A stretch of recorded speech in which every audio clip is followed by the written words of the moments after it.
Hello, Slicey Dicers. This is Brian with another knife review for you. Today we have the brand new Benchmade 537 Bailout. And yes, it is brand new. This is like just hitting dealers right now. I was lucky to get my hands on a pretty early one.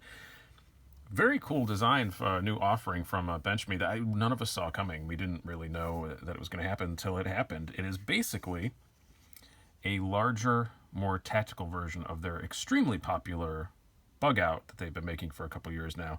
Or maybe a year and a half, something like that. You can have 3V steel, this aluminum pommel. I think anecdotally a little tougher grivery, which is their word for fancy plastic. Handles, still super lightweight. We'll talk more about that as we go on. Still ridiculously lightweight. And it is from their Black series, which is aimed more at military, first responders, EMTs, that kind of stuff. That's what most of the Black series stuff is. And $144.50, so it's not insanely priced, especially 3V steel. It's not cheap stuff, and it's I think, someone correct me if I'm wrong, I haven't seen any other 3V. You don't see many 3V folders, period. I haven't seen any for this price. As I said, it is a larger version of this knife, the Bug Out, which I do love, and a lot of people love. It's probably their best-selling knife right now. But as you can see, it's much. The difference in size is bigger than I expected, I guess. And on stats, it looks like it was barely bigger than the Bug Out. But when we put them side by side, especially when we get those pivots lined up just right here, yeah, it's significantly larger. And it's got a bit of a different handle design. Again, this is aimed, for more tactically kind of purposes. And it's got a much more tactical looking handle to stop your hand from sliding forward. That kind of stuff. And it's got that big aluminum pommel on the back of it. Let's do some stats and size comparisons before we get too much farther, because some people like to just watch that part. So we have, I'm going to line this up against one of the lines here. These are all 1-inch squares. You have a length of 8.1 inches, blade length of 3.4 inches, blade thickness still very thin, just like it is on the Bug Out, of 0.09 inches, handle thickness of 0.45 inches, and a weight of just over 2 ounces. I think I measured it 2.05 ounces, so literally just over 2 ounces. So extremely lightweight knife for a blade this size, for what's basically a full size, folder. To show you that, let's do some size comparisons. We're going to do them slightly different than usual. I'm going to bring out one of the usuals here. We're going to bring out the PM2 from Spyderco. I think this is a very interesting size comparison. See, it's about the same size. It's maybe just a smidge shorter, but you are getting more cutting length for sure, I think, on the Bailout. And this is obviously a slimmer knife, but yeah, very, very similar in size to the PM2. And now we're going to compare it against some other lightweight offerings. Stick with the Spyderco things here. This is the Spyderco Para 3 lightweight, brand new as well. You can see it's significantly larger than that. That's why I'm not going to do a comparison video between these two, because this is actually a larger knife. The Bug Out is a much more appropriate comparison to the Para 3, and then we will compare it to the Manix 2 lightweight. So you can see it's longer than the Manix 2, even just a touch. Obviously more slender, but longer. And now we'll bring out the Bug Out one more time, and also another lightweight offering from Benchmade. This is their 940, and as I said, the Bug Out. So you can see it's even longer than a 940. This is a pretty good sized knife, quite honestly, as the stats will belie. As far as the design, like I said, I really like it, and I'm everybody's gonna say, oh, why is it a Tonto? A lot of people are complaining about it being a Tonto. I kind of get it for the purpose this knife was designed for, and I'm not a Tonto hater. I'm not a Tonto lover by any stretch of the imagination either. I would call myself Tonto neutral, I guess. I have a couple that I really like, but it's not something I seek out. Usually, if I have an option on a knife, I don't pick it. But it is a useful blade shape, and I can kind of see it, for this kind of purpose. And they said that's why they went with the Tonto on this, is because it's for, first responders and more tactically kind of stuff. And a lot of tactically kind of knives are Tontos. So I kind of get that. I said aluminum pommel, the same deep carry clip you have on the Bug Out. What's interesting is if you look at the construction of these two, I keep bringing the bug out again, but these are important things to know. So they market this as kind of a tougher, version. But if you look at like on both of these, the liner stopped just past the screws. This is the end of the liner pretty much. So you can see they're pretty identical as far as how much liner is in there. You have one standoff in pretty identical spots, but you have this pommel in the back instead of just the one standoff there. But one of the things people complain about the bug out, which is, I don't know, in my opinion, kind of bogus. It's not really worth complaining about. I've never found it to be a problem. But yeah, you can squeeze the liners together to the point on this. I can just about get them to touch. I don't see a rash of forum posts of bug outs breaking in people's hands. You can find videos all over YouTube of people beating the holy hell out of these. I have not beat the holy hell out of this one, but I have beat the holy heck out of it anyway. I definitely use it pretty hard. Never had a problem with it. But this one, I will say on the bug out, or the bailout, I can't push the scales together quite as easily. I think there's a little bit more material in here. That's what it feels like. But then you look at the weight, and the weight on these is almost no difference at all. It's less than 0.2 of an ounce. It's a much larger knife, less than 0.2 of an ounce heavier than the bug out, but it does feel a bit tougher. And some of that is just kind of anecdotal, but yeah, it does feel like a slightly tougher knife.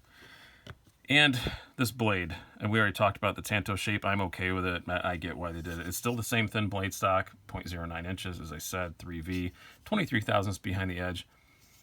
Very good slicer. Pretty high flat grind here. It tips a bit spindly for the kind of purposes they're talking about, but it should work okay, I guess.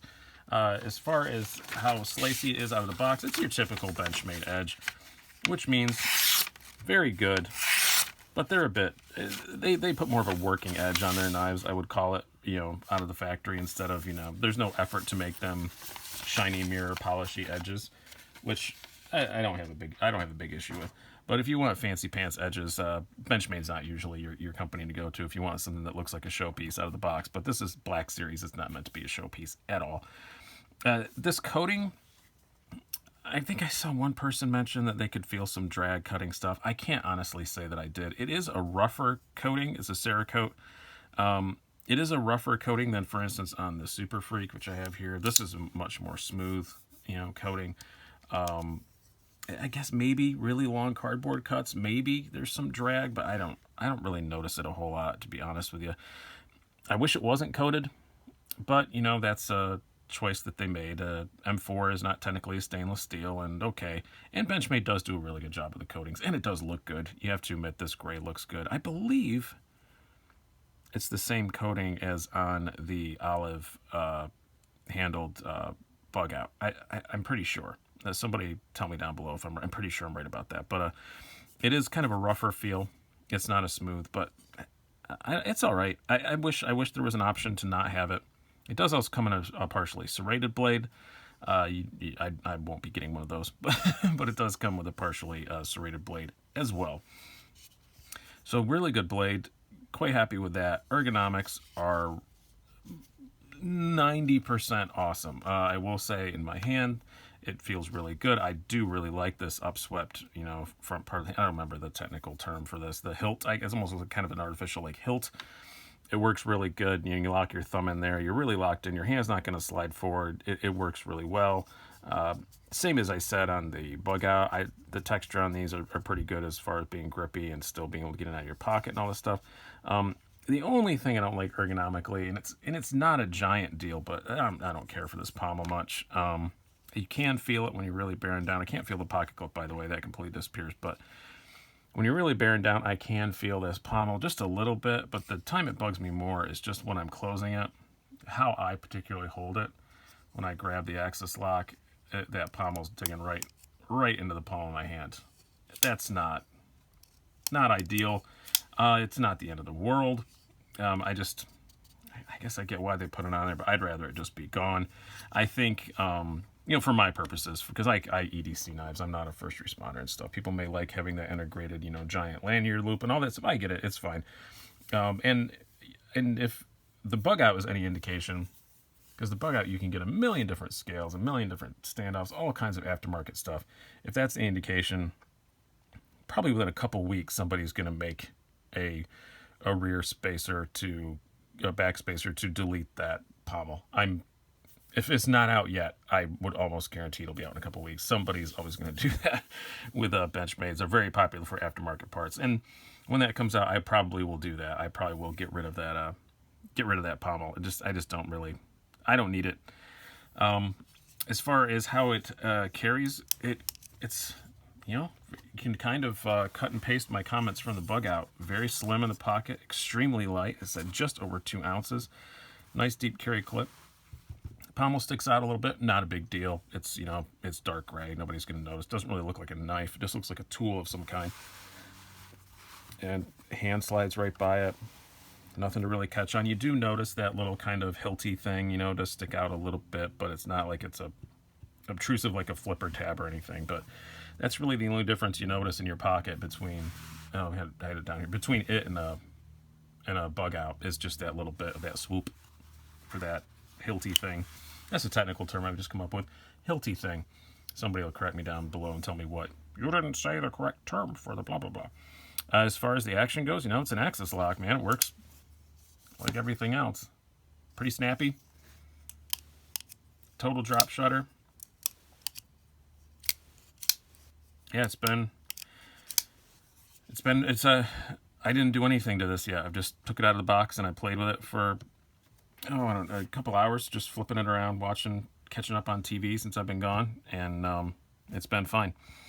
Yeah, overall, it's great. I'm glad that they're expanding this lineup. I like these super lightweight knives. I always have.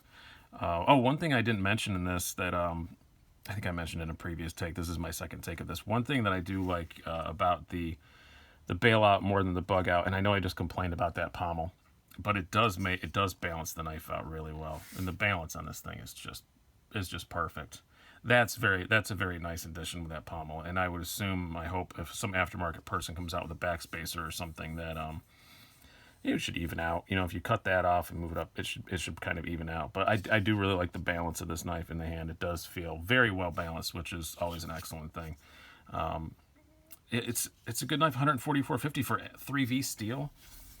Somebody correct me in the comments if I'm wrong, but I can't think of any other folders for 3V in remotely that price range. It's not cheap stuff.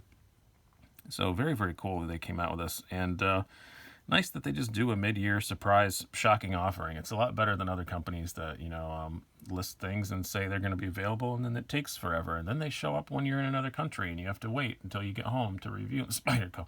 No, I'm sorry. It's just, I'm still upset that I had to wait for my last Spyderco when I was overseas. But very, very cool offering from Benchmade. I'm glad to see them doing some cool stuff like this. I would assume we'll see more versions of this. Although it's Black Series, they don't always do more versions of the Black Series. It may just only be this one, but it does come in a partially serrated, as I said, for the same price. But very cool new offering from Benchmade, and everybody's excited about it. And I will just say, to sum up, you should remain excited about it. It's a pretty cool knife.